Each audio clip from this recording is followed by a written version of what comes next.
কি জানি ইন্ডিয়া থেকে এক গেদু কইতেছে বাংলাদেশের বন্যায় জানি কাউরে সাহায্য সহযোগিতা 1 টাকাও না করা হয়। আরে বেটা, তোরা কি সাহায্য সহযোগিতা করবি? তোদের যদি সাহায্য সহযোগিতা লাগে তাহলে বাংলাদেশের কাছে বলতে পারো, বাংলাদেশের মানুষের কাছে হাত পাততে পারো, তোদের সাহায্য সহযোগিতা লাগবে। ঠিক আছে, দেখ, আজ সুন্নাহ ফাউন্ডেশন যেখানে 1 টাকাও তাদের ফান্ডে ছিল না, সেইখানে 100 কোটি টাকা ছাড়াই গেছে হাসুন্না ফাউন্ডেশন। আর এই টাকাগুলো কোথা থেকে আসছে দেখো।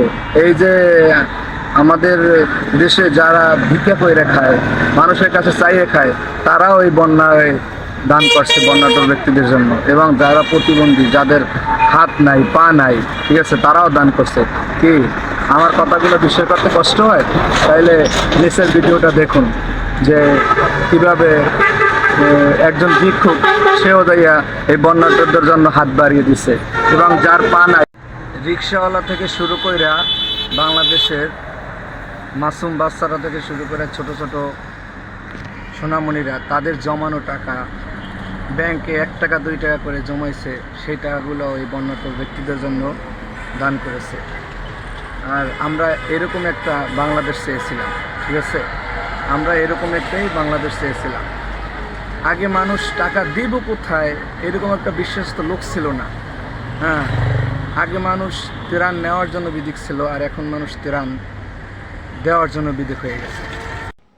এই যে দেখেন, বৃদ্ধ এক মহিলা, ঠিক আছে, সে নিজেই মানুষের কাছ থেকে চেয়ে চিন্তায় খায়। এই যে সে টাকাও দিল, আবার দোয়াও করে দিল।